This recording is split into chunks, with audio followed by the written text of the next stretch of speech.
voy a hacer un pequeño esquemita de los modelos de medicina que hay para que nos demos cuenta en dónde estamos.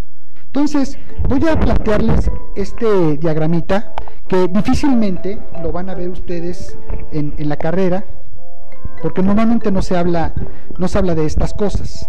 Nos enfocamos a la fisiología, a la anatomía, a la nosología, un poquito a la farmacología y a los estudios de gabinete y bla, bla, bla.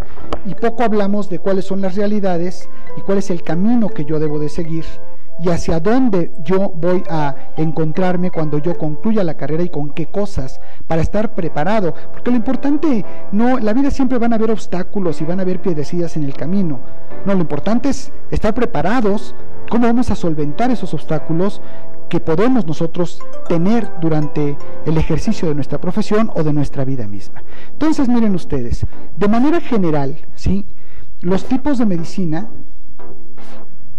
¿sí?, los tipos de medicina que existen en el mundo, se los voy a sintetizar de una manera muy práctica. Está la medicina mágica, que además es una medicina que en nuestro país, seguramente, si ustedes ya han estado en servicio social o algo así, funciona, ¿eh? La verdad es que esta medicina mágica es desde los chiqueadores, los chamanes, los tecitos, y una medicina verdaderamente loable, que se ha dado de generación en generación, incluso con el uso de la herbolaria, tal vez de manera empírica, pero conocen muy bien las propiedades de ciertas plantas.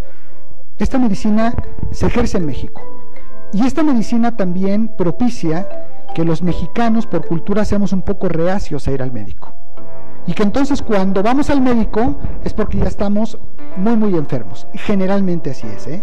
Es poca la cultura de decir, ay, me duele aquí, voy a ir al médico, ay, no, me aguanto, y cuando esté ya deforme la mano, entonces vamos con el médico. Entonces está la otra medicina, que es la medicina reactiva. Esta medicina reactiva, que es de la que acabo ahorita de hablarles, es para lo que en teoría nos preparan. Pero además de todo lo que les dije, una formación de pensamiento de especialidad, en hospitales de especialidad, con la frustración de no haber alcanzado el promedio para poder hacer una especialidad, y la frustración que eso genera porque nos prepararon para eso y al final no lo logramos, pues sí frustra, sumado a el tipo de servicios de medicina que hay, el público donde no hay plazas para ejercer, el otro es el comercial, que es el de las farmacias, y el otro es el privado, que pues ha estado en decadencia en los últimos años y que para ustedes va a ser un poco complicado en un inicio llevar a eso, y por eso estamos hablando de esto, para ver cómo podemos resolver esta problemática que hoy existe, pero que eso no debe ponernos a nosotros ni tristes ni desilusionados, no, por el contrario, decir, oye, qué bueno que me están haciendo ver una realidad, pero qué bueno que hay un grupo de médicos en el país que están dispuestos a ayudarnos y a que cambiemos las cosas y a que sean de otra manera para ustedes y para los que vienen atrás de ustedes, porque tenemos que romper con eso y ahorita lo vamos a hablar. Pero sumen a todo esto que además la cultura del mexicano es ir al médico hasta que ya está bien fregado. Y entonces, si además no hay medicamentos en los hospitales, y si además los estudios hoy son carísimos, y la medicina privada en los hospitales que son de élites, bueno, es de locura, pues esta medicina reactiva pues es bastante malita, ¿sí? No es nada buena. Después viene la otra medicina, que es la medicina preventiva. Estamos tan enfrascados en la medicina reactiva, y que además es mala, que la medicina preventiva, en sus dos grandes esferas, que es, tal vez son tres: una, la prevención de las enfermedades como tal, no se da. Dos, la prevención de las complicaciones tampoco se da. Cada vez son más los recursos que se designan para las complicaciones de enfermedades. Hoy, de esos 122,000 millones, se gastan 80,000 millones solo en las complicaciones de diabetes. Y entonces no podemos hacer una medicina preventiva.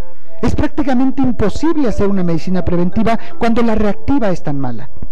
Pero después de la medicina preventiva está la medicina predictiva. Y esta medicina predictiva, en los países del primer mundo, ya es una medicina que es accesible.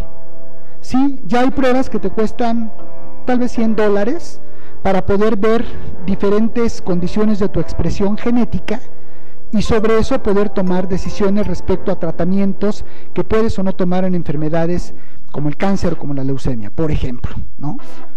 Existen otro tipo de tecnologías como la capilaroscopía, que el equipo es un equipo, fue creado por los japoneses y ahora ya hay en otras partes del mundo, te cuesta tal vez $1000 el equipo, es como un pequeño escáner, donde pones tu dedo y como si fuera un microscopio, a través de la tecnología de la óptica, va penetrando desde la uña hasta prácticamente el hueso y vamos viendo ahí los capilares, su forma, no es invasivo, así, nada más poniendo el dedo, vemos su forma, vemos su flujo sanguíneo, vemos su color y también podemos ver fenómenos de glicación o lipoperoxidación y sobre eso hacer una predicción de esa persona, independientemente que también podemos hacerlo a través de estudios clínicos como una glucosa sanguínea y ver si un paciente con sus antecedentes heredofamiliares y sus niveles de glucosa en ayunos o curva de tolerancia de glucosa puede ser prediabético o puede ser diabético. Esta es la medicina predictiva, que por supuesto en México prácticamente no se hace, prácticamente, ¿sí? Vamos a dejar por ahí un pequeño huequito de que a lo mejor se hace. Después de ahí tenemos otra medicina, que es la medicina individualizada.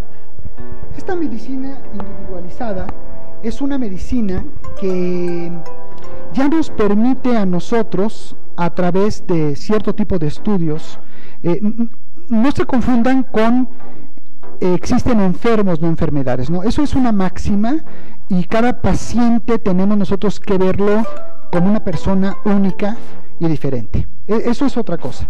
No, esta medicina individualizada tiene que ver con la medicina genómica y con la medicina de las expresiones genéticas que se dan a través del cambio de lo que hoy en el mundo conocemos como metaciencia médica, en donde se da el conocimiento de la microbiota, los metabolitos de la microbiota, el accionar de esos metabolitos en la mitocondria, y en la mitocondria cómo se cambian las señales de expresión genética hacia el núcleo de la célula, y ahí podemos tener la reversión de ciertos fenómenos que están produciendo alguna enfermedad. ¿Sí? Esto es la medicina individualizada y que va de la mano con la medicina regenerativa, que es precisamente esta medicina que hoy día ya hay publicaciones de diferentes áreas de enfermedades, especialmente en diabetes, especialmente en hígado graso, en páncreas graso, en donde hay reversión de esta condición y por lo tanto hay también una reversión de la enfermedad. Que no se confundan, no es una cura. Curar es que ya no te va a volver a suceder jamás, no. Hay una reversión de la enfermedad que si te vuelves a descuidar la enfermedad puede volver a regresar. Esos son los avances que hoy ya existen y esto es real, esto se da en los países de primer mundo. Y finalmente tenemos la expresión máxima que se ha dado dentro de los tipos de medicina, que es una medicina que se denomina mindfulness, pero en realidad esta medicina es una medicina que nace en el Oriente hace más de 2500 años y que es el despertar de la conciencia. Es lo que hoy se llama la psique neurometabiología. Y entonces ellos saben perfectamente desde hace 2500 años que todo empieza en la mente, no en el cerebro, en la mente, en los pensamientos. Ustedes hagan el ejercicio ahorita mental muy rápido.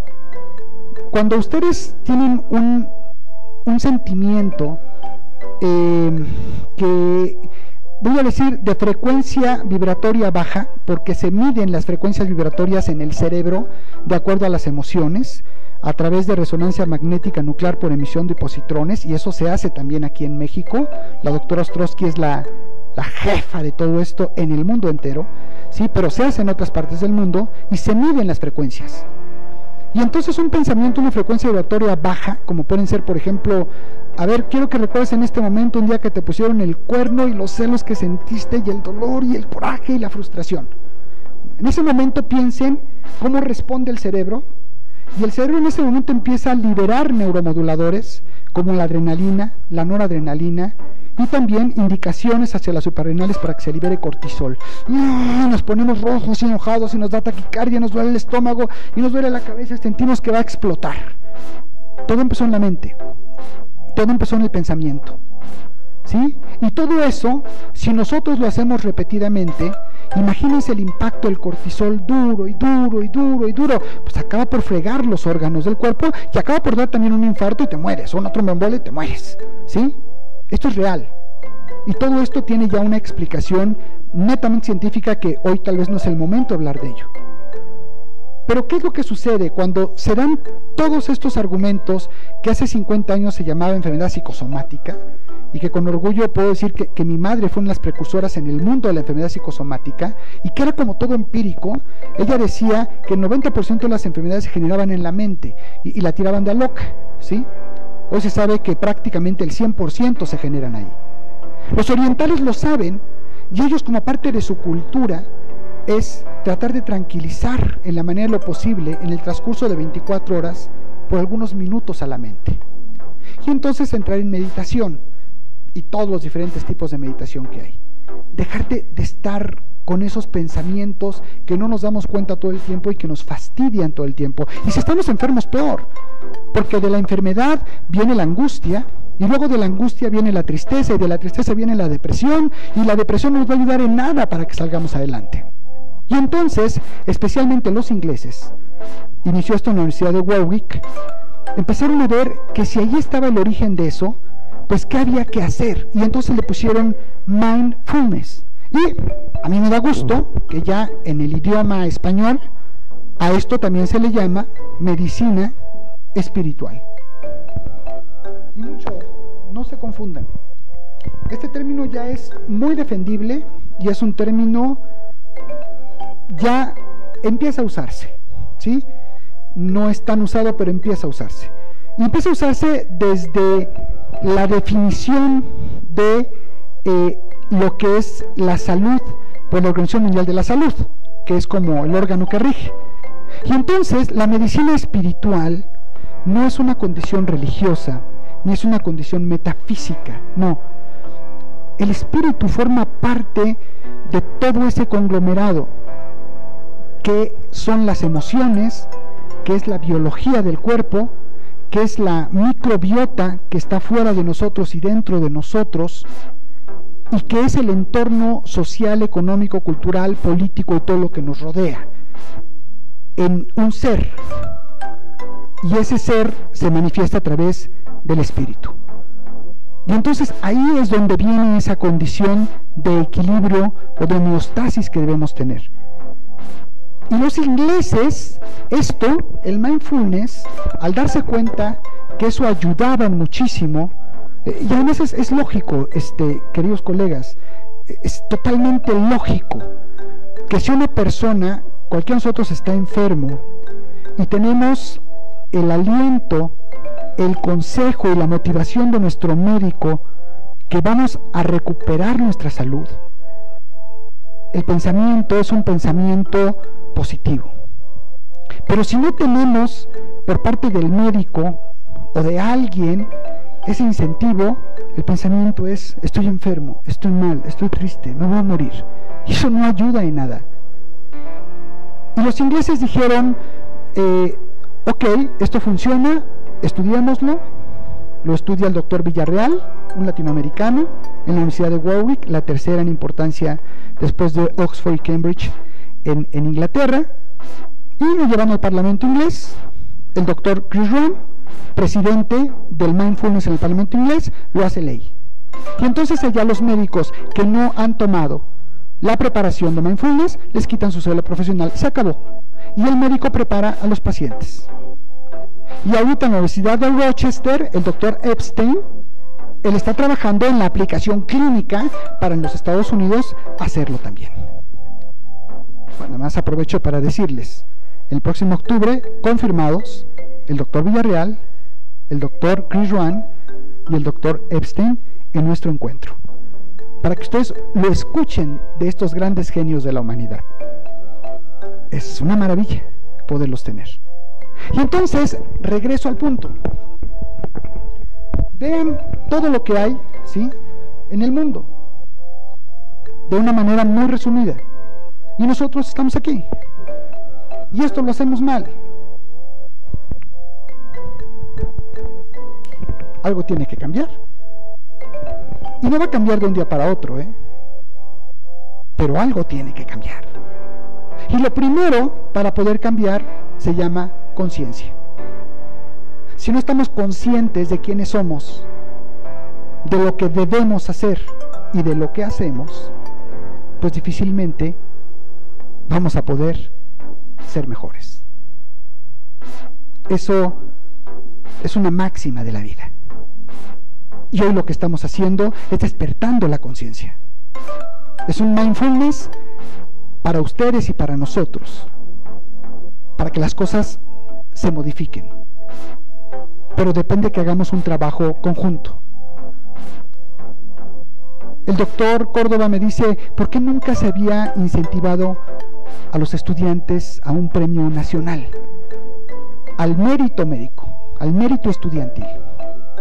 No sé, le digo, pero al menos ya lo estamos haciendo. Y gracias por haber respondido, los que hoy están aquí y los que no están aquí, porque por alguna razón no están, pero participan dentro de este encuentro.